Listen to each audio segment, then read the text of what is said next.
Alors pourquoi cette conférence sur la dualité? Parce que de par mon expérience, et ma propre vie d'ailleurs, hein, parce que c'est ma propre vie qui m'a servi d'expérience avant d'avoir l'audace d'aider les gens à aller un peu mieux, je me suis aperçue effectivement que quand on ne va pas bien, c'est soit qu'on est coincé sur une posture et on reste un peu unijambiste sur une posture fixe dont on ne sort pas, avec l'incapacité de passer de l'autre côté, ou alors on est bien conscient qu'on peut passer des deux côtés, mais c'est tellement difficile d'être d'un côté, voire tellement difficile d'être de l'autre, qu'on est écartelé et qu'on ne bouge plus. Donc c'est vraiment l'idée, comment on prend à bras-le-corps ce problème de la dualité et comment on essaye d'accompagner nos clients pour pouvoir effectivement dépasser cette espèce de fixité, soit d'être d'un côté, soit de ne pas pouvoir aller ni d'un côté ni de l'autre. On verra ça très concrètement. Alors comment on va s'y prendre ce soir? Je vais vous donner quelques bases conceptuelles, hein, et puis après on fera un exercice, parce qu'il s'agit que vous appreniez quelque chose, et pas seulement que je vous passe des concepts. Donc on fixe un petit peu le décor avec des concepts, et puis après on se met ensemble à faire un exercice, et vous devriez être en mesure, dès ce soir, de faire cet exercice demain avec vos clients. Moi, je l'ai utilisé un nombre de fois incroyable et c'est top. Alors cet exercice, je l'ai appelé, vous pourrez l'appeler comme vous voulez, je l'ai appelé le chemin de développement. Mais on va voir ça concrètement. Donc, avant de passer à travailler ensemble sur l'exercice, je vais quand même vous fixer un petit peu le décor. Alors, Catherine vous a dit que j'étais jungienne, c'est vrai, hein, je suis un petit peu tombée dans la bassine il y a quelques années. Et pourquoi je suis tombée dans la bassine? C'est que j'ai trouvé que chez Jung, on avait une vision du développement de la psyché qui, moi, correspondait parfaitement à ce que je pensais. Hein. Quand je faisais des études de psychologie, j'ai appris Freud par cœur, parce qu'il fallait l'apprendre. J'ai jamais rien compris, excusez-moi. Hein. Donc j'ai appris et j'ai répété. Et le jour où j'ai vu Jung, j'ai dit, mais c'est pas vrai, je le savais depuis toujours. C'est pas complètement vrai, mais c'est un petit peu l'idée. Donc du coup, je suis plutôt Carl Gustav, si je puis dire, hein, que tout autre. Alors bien évidemment, on ne va pas faire de l'histoire de la psychologie, comme Freud d'ailleurs, ils ont tout piqué à Pierre Janet, mais ça c'est pas très grave. L'important c'est là où on arrive aujourd'hui. Alors, dans un premier temps, je vais vous montrer, est-ce que vous voyez assez? Je vais vous commenter ça. Vous savez ça très bien, mais je veux le reposer quand même. Ce schéma est complètement théorique, mais ça fait rien. C'est un schéma. Donc, si on imagine la psyché dans la vision de Jung, on a effectivement, grosso modo, deux compartiments. Ça se passe vraisemblablement pas comme ça, mais c'est schématique. On a deux compartiments qui seraient effectivement ce qu'on peut appeler le conscient et un compartiment qui serait l'inconscient. C'est vraiment très schématique. Bon. Qu'est-ce que c'est que le conscient? Et ça, c'est ce que vous avez devant vous avec vos clients tous les jours. C'est effectivement, c'est le réservoir de la vie du sujet. Et quand votre client vous parle, il vous parle de ses expériences, de ses réflexions, de ses actions, de ses relations. Donc c'est tout ce qui nous met en œuvre dans la vie. Et on peut présupposer que cette partie consciente, hein, quand le petit bébé arrive, elle est vide. Alors c'est vrai que le petit bébé, il a quand même déjà vécu 9 mois dans le ventre de sa maman, avec les interactions avec son papa, etc. Mais grosso modo, il n'a pas beaucoup eu l'occasion de réfléchir, les actions, il a gigoté, les relations, bon bref, on peut supposer de manière un petit peu rapide que cette boîte, elle est vide. Et l'inconscient, contrairement à la vision qu'on avait de Freud, pour Jung, l'inconscient, grosso modo, il a 2 boîtes, voire 3 boîtes. Et ça correspond parfaitement à l'inconscient freudien, ce qu'on peut appeler l'inconscient personnel. Qu'est-ce que c'est que l'inconscient personnel? C'est une espèce de boîte dans laquelle l'enfant va, à mesure, mettre les expériences qui sont trop douloureuses.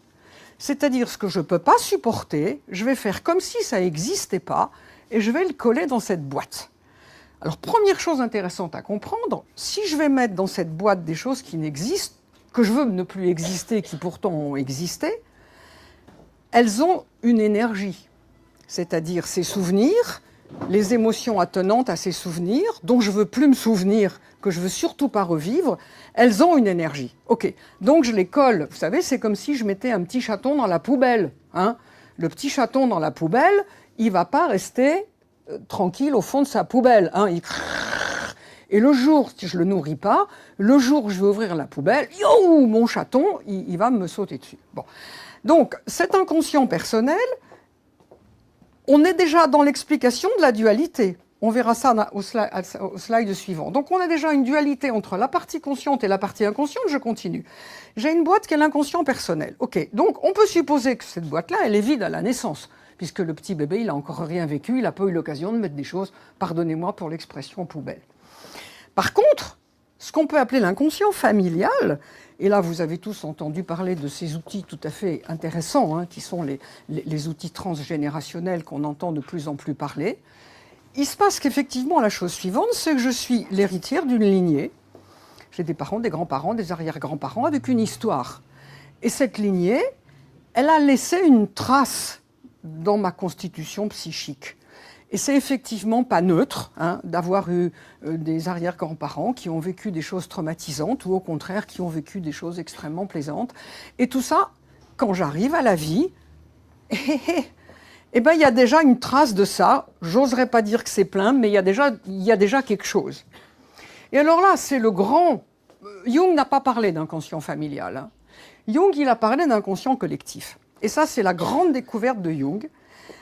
À l'observation de ces malades, il s'est aperçu que ces malades, il était psychiatre, remontaient, parce qu'il les écoutait infiniment sérieusement, remontaient des espèces d'images que leur culture ne pouvait pas leur avoir données. Il a dit, qu'est-ce que c'est que ce truc-là? Et donc, il a fini par envisager qu'on pouvait avoir à l'intérieur de nous une espèce de boîte qui aurait gardé la trace de l'histoire de l'humanité. Et c'est là qu'il a défini la notion d'archétype. Je ne connais pas spécialement le grec ancien, mais ce que je sais, c'est que grosso modo, archétype, ça veut dire trace dans la cire, empreinte. Donc, l'histoire de l'humanité aurait comme une espèce d'ADN psychique empreint notre inconscient, et dans la mesure où l'humanité, on ne sait pas quel âge, à l'humanité, c'est une grande dame à un âge très certain, eh bien, tout ce qui s'est passé dans l'humanité laisse des traces dans mon inconscient. Et la notion d'archétype, c'est la trace originelle. Et ce qui remonte potentiellement vos clients dans les moments où ils sont un petit peu partie de leur conscient, ils remontent, et c'est ce que vous remontez dans vos rêves tous les jours, vous remontez des images archétypales. Parce que comment cette boîte s'exprime? Elle s'exprime à travers des symboles et à travers des images. Donc, ce qui est important de comprendre, c'est que là, on parle, j'allais dire, on parle dans notre langue de naissance, et on connaît bien la grammaire, et on est capable de s'exprimer. Et bien là, on ne parle plus du tout de la même manière. Et pour décoder cette partie-là, il faut être à l'affût de choses qui ne se racontent pas avec les mots, qui se racontent avec les émotions, avec les sensations, avec les rêves, avec les images, avec un certain nombre de mises en situation. Donc voilà, ça c'est tout nous, quand on arrive. Alors qu'est-ce qui se passe quand on arrive? Vous n'hésitez pas à... Je vous enverrai les slides, si vous voulez. Vous mettez... J'ai fait circuler un petit papier, là, vous mettez vos coordonnées, je vous enverrai à tous les slides. Qu'est-ce qui se passe à la naissance? Eh bien, ce qu'il faut bien comprendre, c'est pas très clair, mais c'est pas grave. Qu'est-ce que c'est que la dynamique de l'adaptation? Donc, je reprends mes boîtes, j'ai mon conscient et j'ai mon inconscient. Mon petit bébé, il arrive, il est bombardé d'expériences. Ces expériences, elles vont remplir cette boîte. Bon, il va falloir bien évidemment que je m'adapte. Donc, m'adaptant, je fais un choix dans la dualité de la vie. Donc, ce qu'il faut bien comprendre, c'est que je ne sais pas comment est la vie avant la vie, je ne sais pas comment est la vie après la vie, mais ce que je sais, que la vie, elle est duelle. Le bébé, il est dans un liquide. Il est comme un poisson. Il arrive dans un milieu aérien, liquide, aérien. Il a chaud, il a froid, il a faim, il est repu, il a mal, il va bien. Ça commence sensoriellement à le bombarder d'expériences. Donc le bébé qui arrive, qui n'est qu'une réactivité sensorielle, est bombardé d'expériences où son corps lui dit très vite, et ça c'est la première grande leçon de l'adaptation, son corps lui dit très vite « réagis pour ne pas souffrir ». Donc ça c'est très important, dès qu'on arrive au monde, on est dans une dualité première qui est une dualité sensorielle, et notre corps nous fait choisir un camp. Le bébé hurle quand il a froid, le bébé hurle quand il a faim. Donc ça veut dire que je me positionne du côté de la non-souffrance en réclamant, mon corps réclame qu'on aille d'un côté et pas de l'autre. On est déjà sur une première dualité. Donc, plus l'enfant va avoir des expériences, plus d'abord son corps, et après son psychisme, je vous l'expliquerai aussi, va lui faire choisir une partie et pas une autre. Et donc, on est de facto livré à la dualité. Et par expérience et par nécessité vitale d'adaptation, on choisit un bord et on ne choisit pas l'autre. Donc, si je reprends mon bébé, il va s'adapter avec un certain nombre de comportements. Donc, il va choisir un nombre de comportements. Et qu'est-ce qu'il va faire? Eh bien, il va mettre à l'arrière les comportements qu'il ne choisit pas. Donc, il va commencer par mettre dans sa boîte d'inconscient personnel tous les comportements qu'il ne peut pas adopter pour adaptabilité. Et qu'est-ce qui se passe aussi, et ça c'est très très important, ceux-là vont venir à son secours, tiens ça va mieux déjà, vont venir à son secours pour lui apporter des modèles de comportement. Donc, presque consciemment, on choisit un pôle de la dualité, et presque inconsciemment, on est influencé par ce qu'il y a dans nos inconscients collectifs et familiaux pour aller quelque part où ça va nous aider à nous adapter. Vous me suivez toujours? On continue. Alors, pour résumer, il y a 3 logiques dans l'adaptabilité des humains. Vous avez tous vu des bébés. Ils ont une énergie de survie colossale. Ou on survit, ou on meurt. Il n'y a pas d'alternative dans les premiers moments de la vie. La dualité première, c'est on vit ou on meurt. Il n'y a pas d'autre alternative. Et le bébé, il a une énergie féroce pour survivre. Deuxième loi de l'adaptabilité, tout est bipolaire dans la vie, tout est dualité. Donc pour m'adapter, je choisis un bord et je ne choisis pas l'autre. Troisième notion extrêmement importante, c'est dans la mesure où je me suis adapté en choisissant une polarité, mon inconscient me dit « T'as réussi, petite, recommence, recommence. On ne change pas une équipe qui gagne. » Et puisque j'ai réussi à ne pas souffrir, à m'éloigner des difficultés en choisissant un bord, mon inconscient me dit « Répète, répète, répète. » Du coup, moi je vous le dis très clairement, l'humain n'est pas formaté pour changer. Donc la dynamique du changement dont nous essayons de faire métier, pas si simple. Bon, alors, je vais vous donner un exemple un petit peu bête que je donne toujours, mais je vais vous le donner aussi. Vous avez tous vu « La vie est un long fleuve tranquille », vous vous souvenez. Bon, c'est la caricature de polarité opposée de 2 systèmes éducatifs complètement opposés. Le rigolo de l'affaire, c'est qu'on échange les bébés. Bon. Donc, la petite fille qui était normalement destinée à vivre chez les groseilles se retrouve chez les Lequesnois. Qu'est-ce que c'est que la famille Lequesnois? C'est une polarité bien claire, d'une famille structurée, bien adaptée aux règles sociales, qui apprend à ses enfants à se fort bien conduire. Okay. Qu'est-ce qu'elle fait, la petite fille qui arrive chez les Lequesnois? Quand elle dit « Oui, papa, merci, maman », on l'aime. Donc, elle apprend à dire « Oui, papa, merci, maman ». Elle rajoute « Merci, monsieur le curé ». Et donc, on est dans une structuration tout à fait adaptative sur un certain mode. Mais elle a, de l'autre côté, l'énergie opposée. Elle apprend à dire oui et son inconscient lui dit « Sois gentille, dis oui, sois gentille, apprends tes leçons, va là, oui, oui, oui, oui ». Quand elle dit oui, elle ne dit pas non. Et son énergie de non, ce serait l'énergie de « je veux », « je désire ». j'ai envie, elle ne sait pas dire ça. Parce que ce n'est pas adaptatif de dire « je désire ». Surtout si elle le dit comme le petit chaton. Hein, elle a mis ça derrière et le jour où elle le dit, elle fait un gros caprice. Elle se fait gronder, donc elle ne recommence pas. Donc notre petite qui était destinée à être chez les groseilles, elle se retrouve chez les Lequesnois et elle choisit d'être une gentille petite fille. Et son inconscient lui dit « sois gentille, sois gentille, sois gentille, ne dis jamais non, ne dis jamais non ». Alors on ne l'a pas vu grandir, la gamine, mais vous allez la retrouver dans vos officines. Vous allez la retrouver à 40 ans, qui ne sait pas dire non, qui ne sait pas exprimer ses désirs, qui ne sait pas exprimer ses besoins, qui est la gentille salariée, je dis elle, hein, la gentille salariée, la gentille épouse, la gentille copine, et elle arrive au moment où elle est épuisée, je n'en peux plus. Ah, eh bien il faut l'aider à aller chercher ce qu'elle a mis derrière. Et ce qu'elle a mis derrière, c'est l'autre thème de la polarité. Revenons maintenant aux groseilles. Celui qui aurait dû naître chez les Lequesnois, il naît chez les groseilles. Alors on a la polarité inverse. Chez les groseilles, c'est merde la société. Excusez-moi.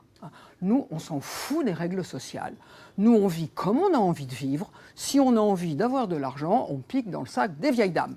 Et on apprend aux gamins d'aller piquer dans le sac des vieilles dames. Donc, eux, lui, c'est vraiment la polarité de la rébellion. Bon. Alors, lui, il sait parfaitement dire non. Ah ben oui, hein, lui, il sait parfaitement dire non. Elle sait parfaitement dire oui. OK. Alors, qu'est-ce qui se passe? Si mon inconscient me dit, tu t'es adapté en disant non, parce que lui, quand il vole dans le sac des vieilles dames, il est tout à fait accueilli à la maison avec le sourire. Bon. Donc, il s'est adapté en disant non, en étant un petit rebelle, en étant un petit coquin. Son inconscient lui dit, on ne change pas une équipe qui gagne. Tu ne vas pas passer de l'autre côté. Et la façon dont son inconscient lui explique de ne pas passer de l'autre côté, c'est de lui dépeindre l'autre côté comme le truc le plus horrible de la Terre. T'as vu cette espèce de Lequesnois, hein? Cette godiche, grenouille de bénitier, et on y va, et on y va. Du coup, son inconscient lui fait projeter sur la petite Lequesnois la vision diabolisée de la seule chose qui serait pertinente à comprendre, c'est que de temps en temps, la structure, c'est pas idiot. OK ? Si son inconscient, au lieu de lui dire « la petite Lequesnois, c'est une grenouille de bénitier », si son inconscient et son conscient arrivaient à dire « tu marches sur ton rebelle avec ton rebelle depuis tellement d'années, ça serait peut-être bien que tu ailles de l'autre côté », il ne peut pas l'entendre si l'autre côté lui est dépeint de manière négative. Et pour pas qu'il y aille, son inconscient le lui dépeint de manière négative. Vous me suivez ? Si son inconscient lui disait « c'est quand même bien les règles sociales », il pourrait peut-être y aller. On est chez les Lequesnois. Tu vas quand même pas te comporter comme ce voyou. T'as vu, il risque la prison. Il est malhonnête, il est méchant. Elle ira jamais. Jamais elle ira. Par contre, si elle est capable d'entendre, lui au moins ce qu'il fait, lui, il sait dire « je veux ». Lui, il sait dire « je désire ». À ce moment-là, elle peut intégrer l'autre partie de la dualité. Okay ? Donc, ce que je voulais vous dire par là, c'est que notre inconscient, qui est notre meilleur ami, est aussi quelque part un petit voyou. Il nous dépeint l'autre de manière diabolique pour qu'on n'aille surtout pas le voir. Vous me suivez?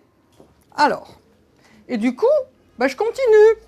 D'un côté, je suis la gentille, et de l'autre côté, je suis le petit rebelle, et ça ne change pas. Alors, je vais vous expliquer le mécanisme de la projection. Si, par exemple, sortons de l'exemple Lequesnois, machin là. J'ai mis devant moi, d'ailleurs Jung appelle ça la persona, hein, c'est-à-dire c'est les conduites adaptatives de surface. Hein, c'est mon moi opérationnel. J'ai choisi, parce que c'était adaptatif dans mon environnement personnel, j'ai choisi d'être quelqu'un d'accommodant. Je suis plutôt sympa, je suis plutôt gentille, je suis plutôt accommodante. Et puis j'ai choisi un autre comportement dans la dualité qui serait, je suis plutôt une fille entreprenante. Ok ? Je me suis adaptée avec ça, jusque-là, rien à dire, c'est parfait. Je vais faire comme ça pour ne pas être passé trop devant. Donc, je suis accommodante et entreprenante.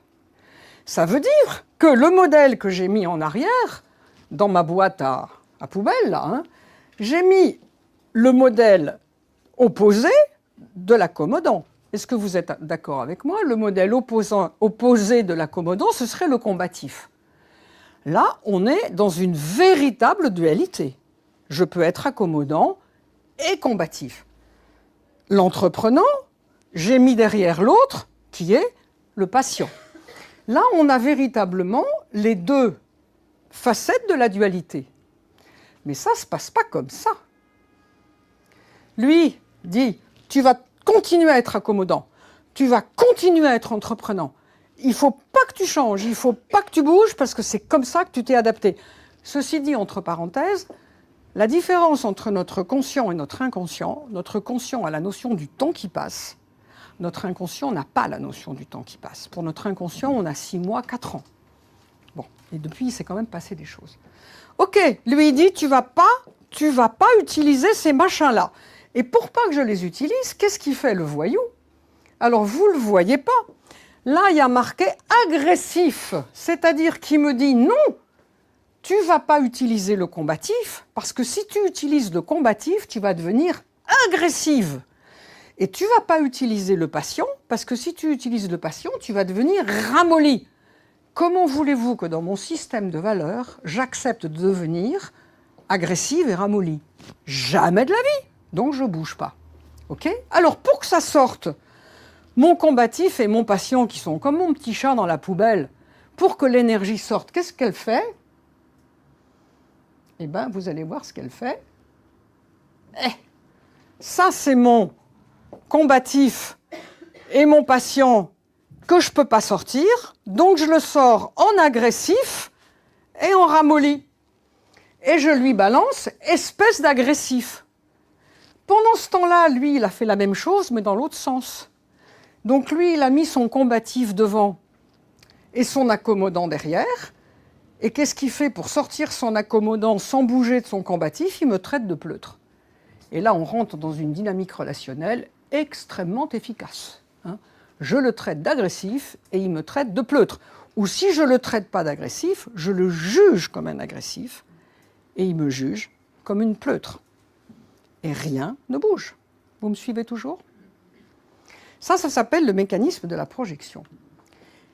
Et alors ça, c'est un truc humain absolument 100% présent au quotidien. Je ne sais pas comment vous êtes vous, mais moi je passe mes journées à projeter sur les autres. Premier outil de développement personnel, interrogeons-nous sur nos jugements. Si effectivement je passe mon temps à voir les autres agressifs, ça n'a rien à voir avec les autres. Ça a seulement à voir que je n'ai jamais su sortir mon dynamique, mon combatif, celui qui veut aller de l'avant. Donc plus je vais juger l'autre d'agressif, plus ça veut dire que ça a quelque chose à voir avec mon combatif qui ne sait pas sortir. De l'autre côté, si je juge les autres de pleutre, plus ça peut avoir à faire avec mon accommodant que je n'ai jamais réussi à faire sortir. On est là véritablement, premier outil pour jouer avec la dualité, c'est travailler les projections. Jung disait d'ailleurs, on devient un être, alors il appelait ça individué, on devient un être individué quand on a fait le retrait des projections et quand on a conscientisé son inconscient. On a du boulot encore. Bon. OK? Alors, je regarde l'heure pour voir qu'on n'y est pas trop... Non, c'est bon. Alors, on continue. Eh bien, on va travailler. Est-ce que ça vous paraît clair? Oui? On est obligé de choisir. Donc, on va faire un exercice qui s'appelle la projection croisée, les doubles dualités. Bon, une petite question avant l'exercice ou pas? C'est bon? Ça marche? Bon, alors je bois un coup d'eau, et avant de faire l'exercice, on va faire un autre petit truc, parce que je vais vous parler aussi d'autre chose. Pardon? Une question de curiosité. Sur votre premier slide, vous aviez parlé de l'ombre en disant l'ombre, c'est l'inconscient personnel plus l'inconscient familial. Oui. Oui. Oui. Vous n'intégrez pas du tout l'inconscient collectif dans l'ombre. Alors, ça serait complètement jungien, ça. L'ombre serait l'adjonction de l'inconscient personnel plus l'inconscient collectif. L'inconscient... Non, je recommence tout. Personnel et familial. Personnel et familial. L'inconscient collectif n'est pas dans l'ombre. Mais querelle de théoriciens.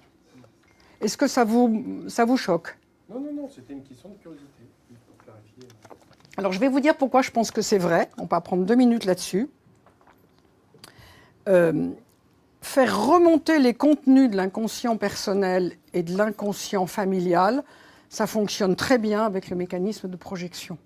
C'est-à-dire quand vous travaillez avec vos clients sur la projection, vous les aidez à faire remonter ce qu'il y a dans leur inconscient personnel et vous flirtez avec ce qu'il y a dans leur inconscient familial. Ce n'est pas comme ça que vous ferez remonter l'inconscient collectif. C'est une façon qui me fait dire qu'il n'avait pas tort. Pour aller travailler l'inconscient collectif, il faut creuser un peu plus. Mais déjà, rien qu'en travaillant sur l'inconscient personnel et en flirtant avec l'inconscient familial, avec nos clients d'entreprise, on fait déjà un sacré bon boulot, même si on ne touche même pas l'inconscient familial. Le fait que travailler seulement sur la réintégration des énergies de la dualité rejetée, on fait avec eux un boulot considérable. Donc, premier temps, travaillons avec cet outil-là. OK? On est d'accord? Oui, merci. Très bien. Ben, vous faites bien de préciser. Alors, autre question avant de se mettre à travailler? C'est bon? Okay. Alors, avant de se mettre à travailler, je vais faire un petit exercice. Enfin, ce n'est pas un exercice, c'est une mise en route. Je me suis aperçue, moi je fais aussi, alors petite parenthèse, je fais aussi beaucoup d'hypnose. Alors je ne le dis pas toujours, hein, parce qu'il y en a, ça fout la trouille. Bon. Qu'est-ce que c'est faire de l'hypnose? C'est effectivement permettre à la personne de faire un peu baisser ses activités de contrôle, de faire un peu baisser la rigueur, la logique, le cling, cling, cling, cling, cling, cling, cling cérébral. Quand ils rentrent dans vos bureaux, hein, on n'a pas d'électrode à leur mettre sur la tête, mais ça y va. Hein. Bon. Donc, moi, je pense qu'on peut vraiment faire un bon travail pour ouvrir les boîtes. Souvenez-vous de mon premier schéma. Tant qu'on est sur la boîte du conscient, on ne peut pas aller ailleurs. Et tant qu'on est sur la boîte du conscient, ça veut dire qu'on a une activité cérébrale qui se mesure d'ailleurs en pulsation électrique. Ça pulse, ça pulse, ça pulse. Si on reste là, on n'avance pas. Il faut donc aller de l'autre côté. Et pour aller de l'autre côté, pour ouvrir cette boîte, que nous, les psychos, on appelle ça l'inconscient, hein, ça s'appelle quelque chose. Pour avoir une chance d'arriver dans ce quelque chose, il faut faire baisser l'intensité cérébrale. Et les techniques de l'hypnose sont fantastiques pour faire baisser l'intensité cérébrale. Qu'est-ce qu'on fait quand on fait de l'hypnose? On triche avec la partie rigueur. Je vais faire un exercice tout de suite. On triche avec la partie rigueur. On donne une tâche au cerveau en lui disant « tu vas bosser ». Alors il adore, hein. Tu vas bosser. Et la tâche qu'on lui donne, c'est de focaliser son attention sur un sens. Et quand on focalise son attention sur un sens, on fait baisser l'intensité électrique, grosso modo, du cerveau gauche. Je vous la fais courte. On fait baisser l'intensité électrique du cerveau gauche. Le cerveau gauche se met à communiquer avec le cerveau droit et pouf, on ouvre un clapet. Alors, vous allez prendre, si vous avez une petite feuille de papier devant vous, vous allez faire un cadran. Et chacun pour vous, dans un premier temps, vous allez... Je crois que je vais peut-être pouvoir arrêter mon truc, là. Hein, je crois que j'ai plus rien de trop... Ah si, j'ai un petit modèle à vous montrer après. On reste là. Alors, vous allez faire un cadran comme ça. Et ici, dans le haut, dans le cadran droit haut, vous allez vous lâcher. Vous allez mettre ce qui vous rend furieux et furieuse dans le comportement des autres. Qu'est-ce que vous détestez le plus chez les autres? Alors là, vous y allez, lâchez-vous. Alors, vous avez le droit de penser à des personnes qui existent, vous ne les nommerez pas, hein. Mais allez-y, lâchez-vous. Qu'est-ce qui vous fait monter en vrille dans le comportement des gens? OK? Vous y allez, hein? Bon. Alors, je peux vous dire qu'en coaching, quand on fait ça, le premier moment est réjouissant. Il y a le gars ou la fille qui vous regarde. Alors, en général, moi, je donne cette tâche d'une fois à l'autre, hein, pour la fois prochaine, vous allez revenir avec la liste de ce que vraiment vous détestez chez les autres. Et alors allez-y, hein, vous avez le droit de vous lâcher. Et il y a un moment là, on sent que, hop, ouais, je vais avoir le droit de faire vraiment ça. Hein. Bon, c'est un très chouette moment. Alors allez-y, chacun pour vous. Hein. Vous mettez dans le carré en haut à droite. Si quelqu'un n'a pas de papier, je veux bien vous en donner. Donc dans le carré en haut à droite, alors vous en mettez 3, 4, 5, hein, vous en avez 15, tant mieux, mais... Qui veut bien donner un exemple de détestation, par exemple? Ce que je déteste le plus, c'est l'irrespect envers les plus faibles, que ce soit les vieux ou les personnes âgées. J'ai pas compris. Vous pourriez parler un peu plus fort? Qu'est-ce que vous faites passer parce que j'entends pas. Attendez, est-ce que vous pouvez? Envers les plus faibles. Sinon, tu me dis, Catherine. Oui. Irrespect. L'irrespect, merci, excuse-moi. L'irrespect. Ok. C'est ça, hein? Ok. L'irrespect, parfait. Quelqu'un d'autre? Le mensonge. Le mensonge.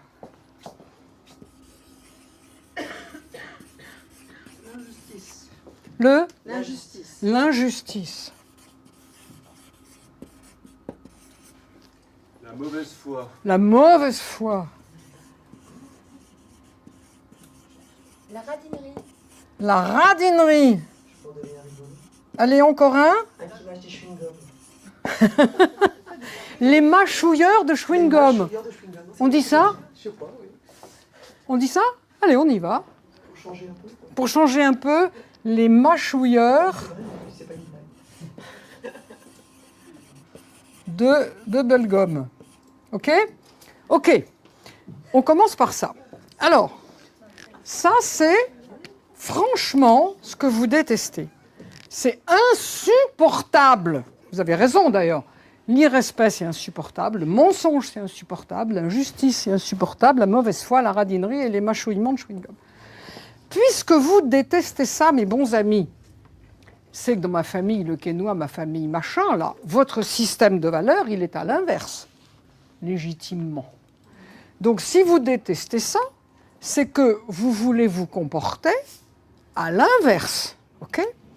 Alors, nous allons ici, à chaque fois, trouver l'inverse positif et nous allons le mettre dans le cadran de gauche.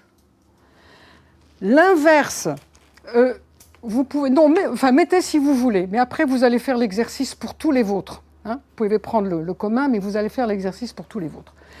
Quel est l'inverse de l'irrespect? Le respect. Le respect de l'autre. On est d'accord? La manière dont c'était dit, j'ai un petit doute parce qu'elle parlait de l'irrespect des personnes les plus faibles. Je sentais Envers les personnes. Elle parlait des irrespects des plus vulnérables. l'irrespect envers les plus vulnérables. Alors, on va rajouter effectivement l'irrespect des gens vulnérables, hein, c'est ça? La fraternité. On peut mettre la fraternité dans ce cas-là. Ça vous va, la fraternité? Qu'est-ce que ce serait l'inverse d'être dans l'irrespect des personnes les plus faibles? Ça serait la fraternité? Oui? On met la fraternité? La bienveillance. La bienveillance, qu'est-ce que vous préférez? Non, le respect. Pardon? Le respect. Le respect de l'autre? Le respect. On va trancher, c'est pas très grave. Hein.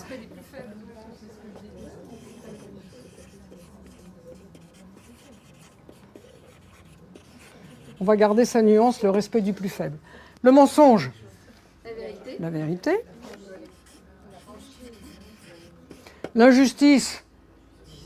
La justice. La mauvaise foi? Sincérité. Là? Authenticité. L'authenticité? Ah, c'est pas mal ça. L'authenticité, ça vous va?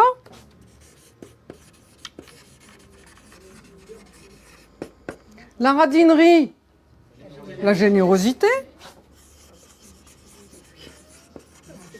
Et les mâchouilleurs de chewing-gum? Les mangeurs de chips. Qu'est-ce que ça pourrait être l'inverse des mâchouilleurs de chewing-gum? Il y a un côté, enfin je sais pas, qui c'est Catherine, un mâchouilleur de chewing-gum, qu'est-ce que tu supportes pas chez lui? ressemble à une vache.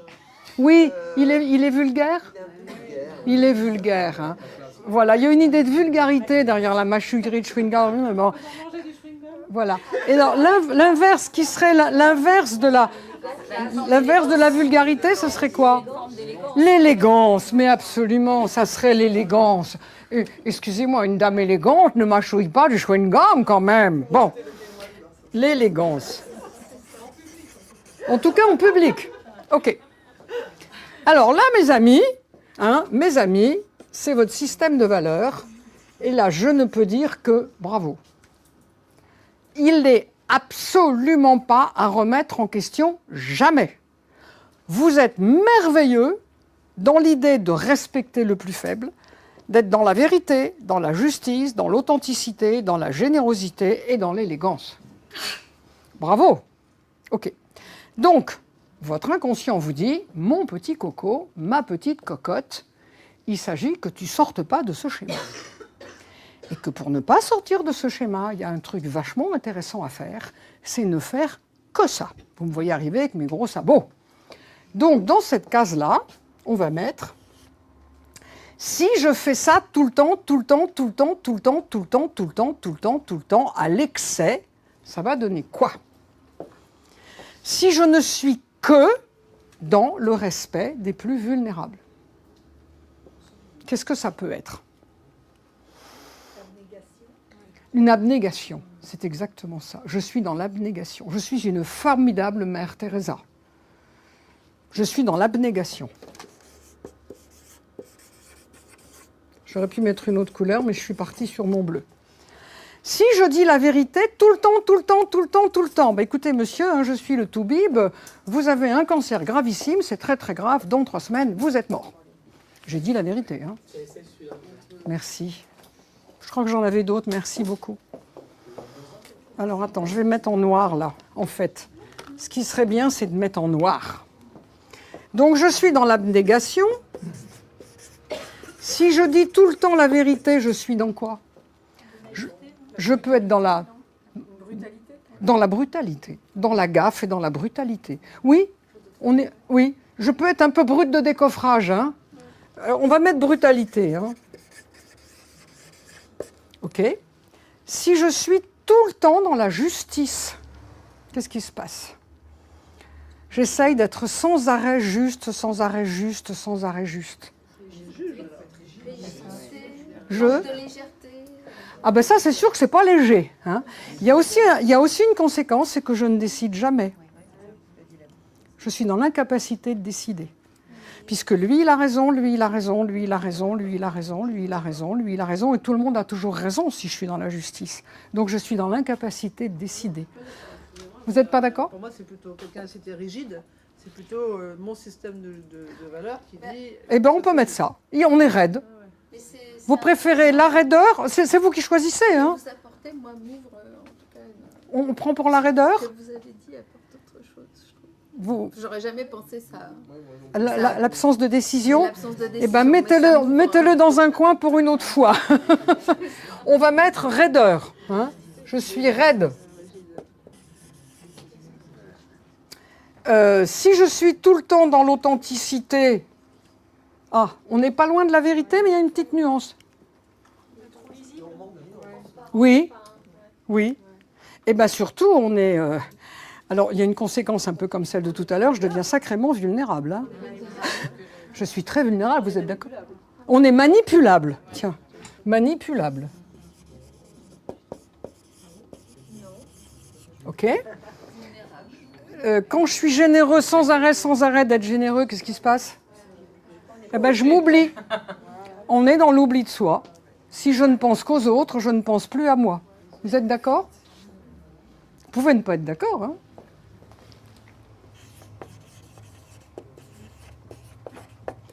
Et quand on veut être en permanence dans l'élégance,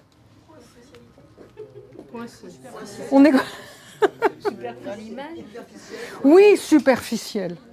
Oui, absolument, j'adhère. OK. Donc c'est quand même intéressant. Alors quand vous faites ça, alors quand vous ferez ça avec des coachés, allez-y mollo. Hein. Vous leur dites, vous prenez le risque Vous prenez le risque, les managers, ils en prennent là.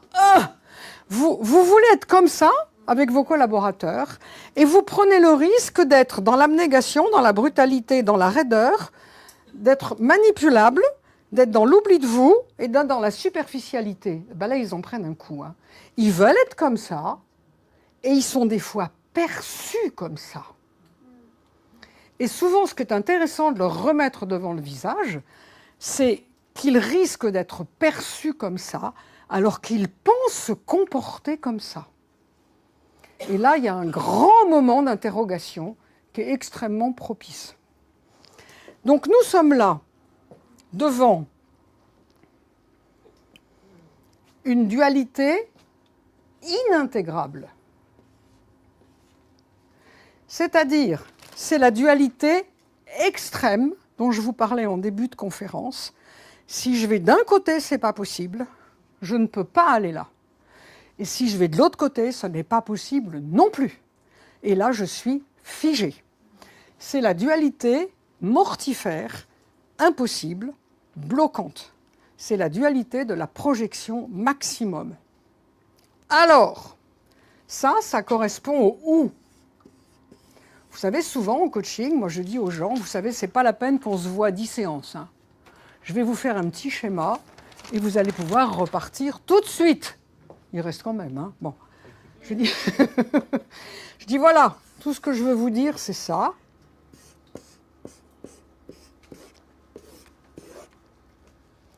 Le jour où vous passerez du ou au et, vous aurez tout compris. Le ou, c'est la dualité. Où je suis une femme, où je suis un homme, où je suis une lequenois, où je suis une groseille, où je suis honnête, où je suis malhonnête. On est coincé. Et pour passer au « et », c'est un processus alchimique. Il faut, vous connaissez les principes de l'alchimie, hein, on prend la materia prima, on la met dans l'atanor, on la fait chauffer, on la désagrège et on la lave. Et apparaît un nouveau contenu. Alors on va faire de l'alchimie. Ça, je ne toucherai pas à ça, mes amis. Impossible de toucher à ça. On garde ça, c'est une pépite hautement précieuse. Et comment on trouve la dualité que j'ai appelée le chemin de développement? C'est-à-dire, ça serait bien que je fasse quoi?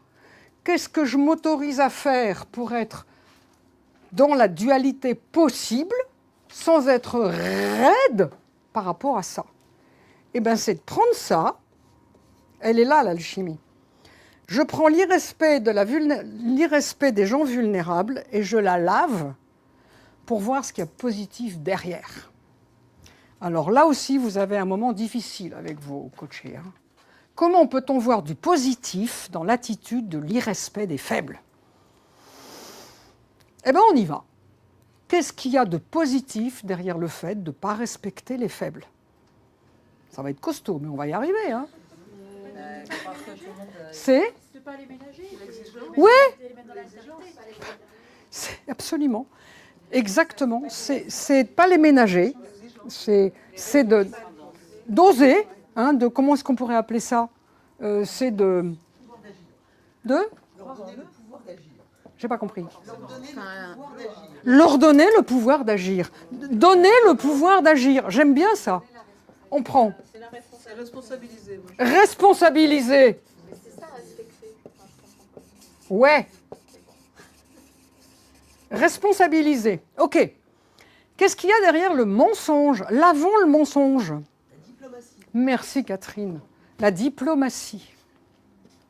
Alors là, nos diplomates, c'est les champions. Hein.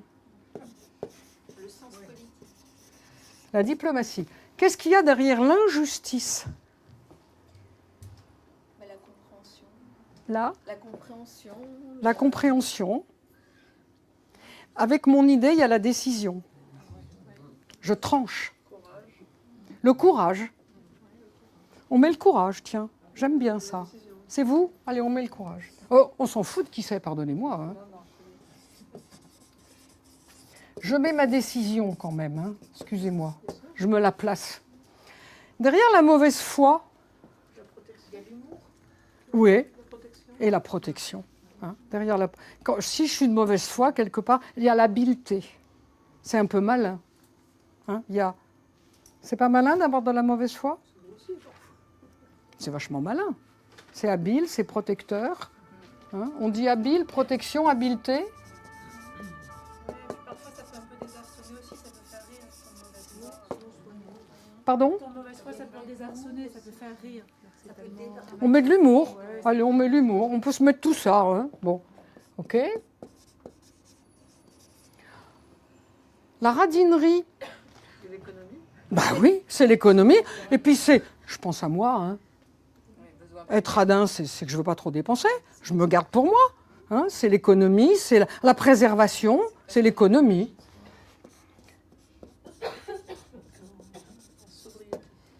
Oui, la sobriété. Qu'est-ce qui est positif, Catherine, derrière le mâchouilleur de chewing-gum? Eh ben, il est décontracté. Hein. Il est décontracté. Il est en direct avec sa sensorialité. Il est décontracté. Okay. Alors, oui, c'est ça. En plus, il a une meilleure haleine. Donc, est-ce que je peux être à la fois dans le respect des faibles et dans la responsabilisation des gens? Oui. Est-ce que je peux être à la fois dans la vérité et dans la diplomatie? Oui. Est-ce que je peux être à la fois dans la justice, dans la prise de décision et dans le courage? Oui.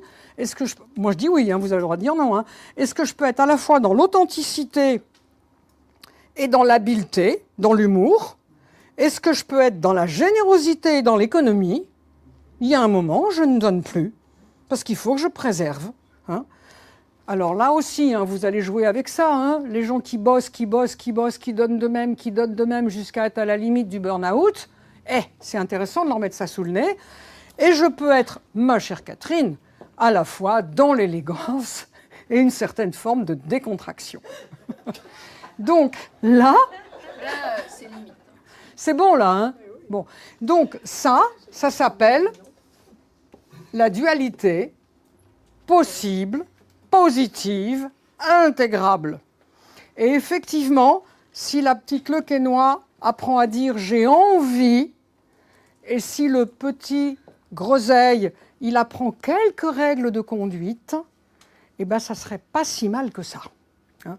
Et on peut dire au petit Le Quesnoy, il faudrait quand même que tu apprennes à prendre ta douche. Au petit Groseille, ça serait quand même bien que tu apprennes ta douche, que tu dises merci madame, merci monsieur, et qu'éventuellement tu ailles prendre quelques cours de catéchisme, ça ne te fera pas de mal. Hein.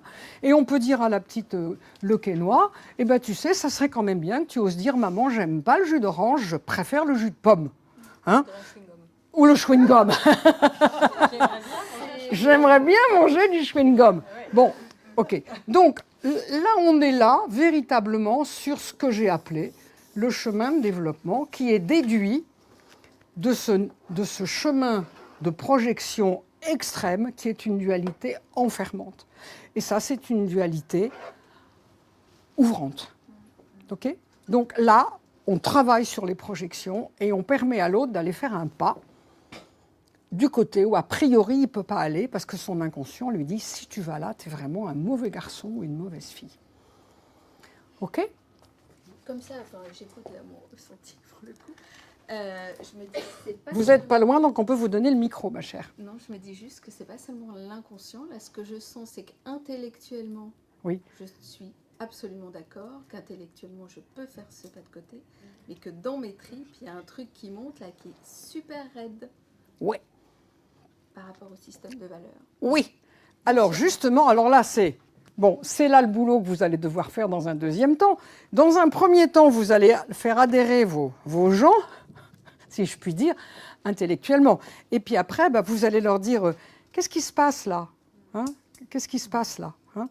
Vous pourriez, alors c'est là qu'on rentre dans la technique que je trouve absolument éblouissante de ce qu'on appelle le dialogue intérieur, c'est-à-dire celui qui renacle là, hein, celui qui est en train de dire « moi j'aimerais bien l'entendre », puis vous faites déplacer votre client et vous faites parler cette instance intérieure.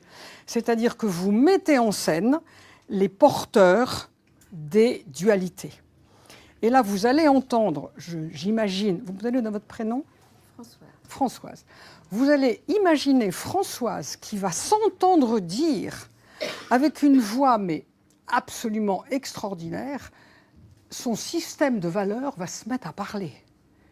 Et alors, vous allez entendre quelque chose d'un espèce de formidable moralisateur que notre cher Freud appelait le surmoi, qu'elle va trouver quand même étonnant. J'ai ça à l'intérieur, bigre, je ne pensais pas qu'il était si costaud. Et plus vous allez lui donner l'occasion de s'exprimer à ce moralisateur intérieur, plus vous allez vous dire, c'est pas à lui de me driver, c'est à moi de le driver. Donc j'entends ces leçons de morale, elles sont extrêmement bénéfiques.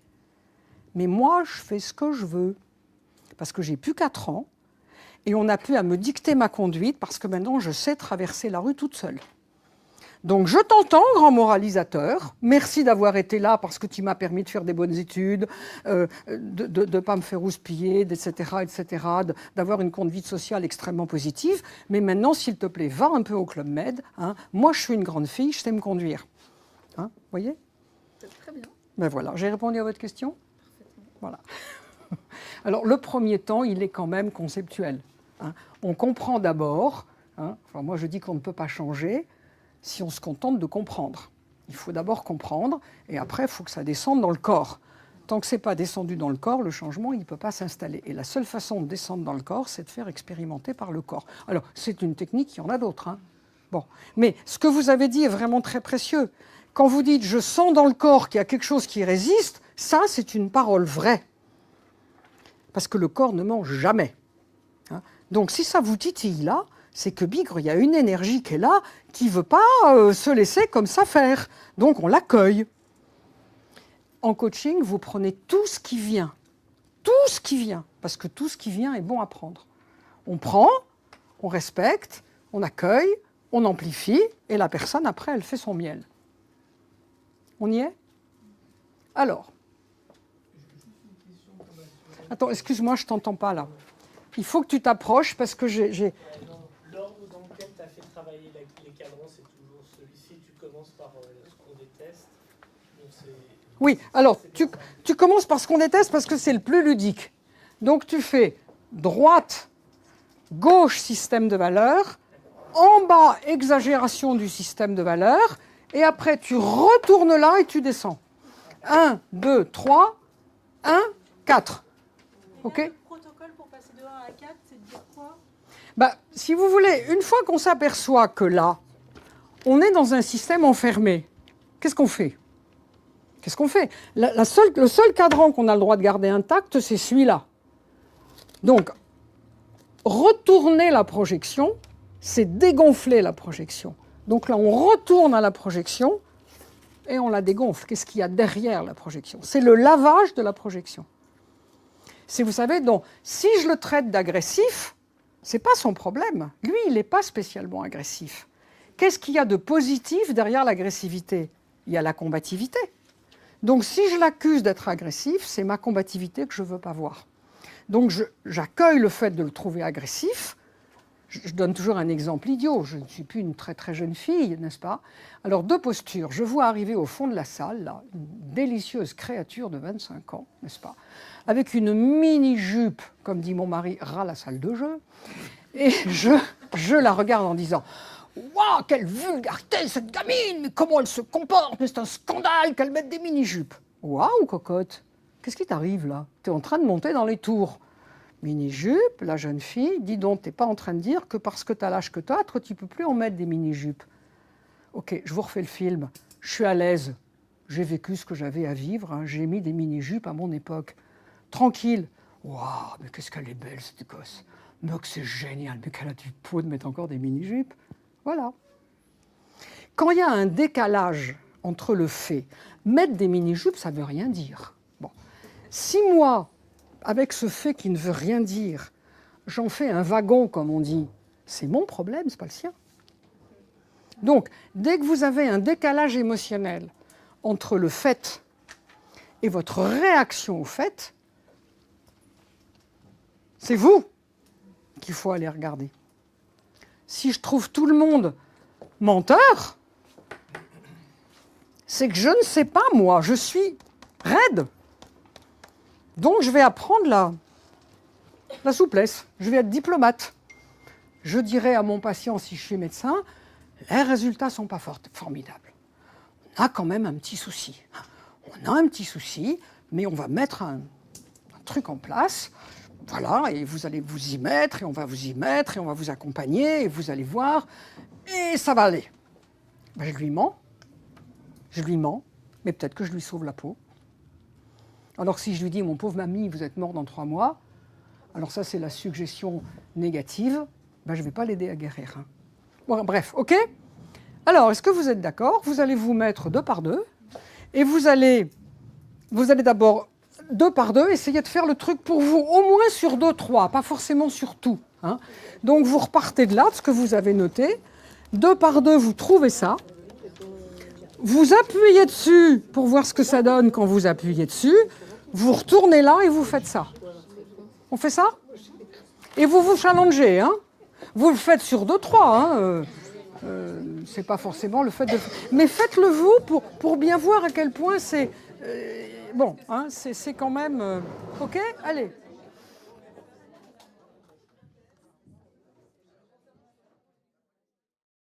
Est-ce qu'il y a une autre question? Pardon? Oui, je veux bien. Oui. J'allais vous poser, mais je pense que vous avez un peu répondu sur la Oui. fin. J'allais vous poser la question de l'inspiration jungienne dans tout ça, parce que vous avez commencé par la Oui. description de l'inconscient Oui. selon Jung, et après, Vous savez plus. ouais. Bah, moi que non l'être plus. individué, est-ce que par exemple la part féminine, la part masculine, chez Jung, c'est aussi, ça fait partie d'être individué, par exemple? Est-ce qu'il y a une part Oui. Enfin, je pense que oui. Genre, ouais. Alors, je pense que dans la théorie, Jung était complètement pour ça. Dans la pratique, certainement pas. Hein. Dans la pratique, c'était un mec archi macho qui a empêché ses filles d'aller à l'université. J'ai lu une lettre incroyable de Jung qui disait que les femmes qui mettaient des pantalons, c'était un scandale incroyable. Bon, l'homme, c'est l'homme. Je pense que l'individuation telle que Jung il n'a pas été aussi loin. Mais l'individuation, c'est effectivement harmoniser toute sa psyché. Donc ça passe forcément par le masculin et le féminin.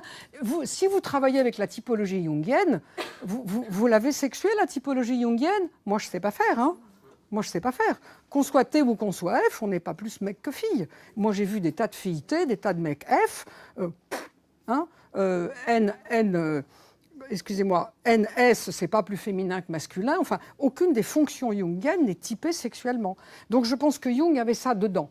Mais il ne s'est pas trop battu là-dessus, parce qu'à son époque, c'était pas si facile. Alors, voilà. Donc, moi, je suis une inspiration jungienne, mais si on peut encore faire avant, dès qu'une théorie se fige, ça devient, pardonnez-moi, une religion. Donc, la théorie de Jung est géniale, et il faut la faire bouger. Les religions, dans l'essence, ne sont pas figées. Les dogmes le sont. Alors, le dogme des religions se fige. Bon, on ne va pas discuter de ça parce qu'il y en aurait pour un moment. Hein. Bon, mais, ok, les religions, fondamentalement, dans leur essence même, ne sont pas figées. Dans leurs dogmes et dans leurs règles, elles le sont. Hein. Ok. Autre question? Non. Bon, c'est bon? Merci beaucoup, Marie-Agnès. Merci, les amis.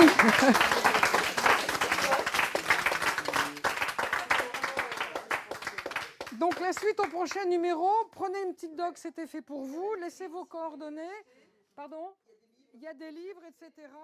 Et venez boire un coup, voilà.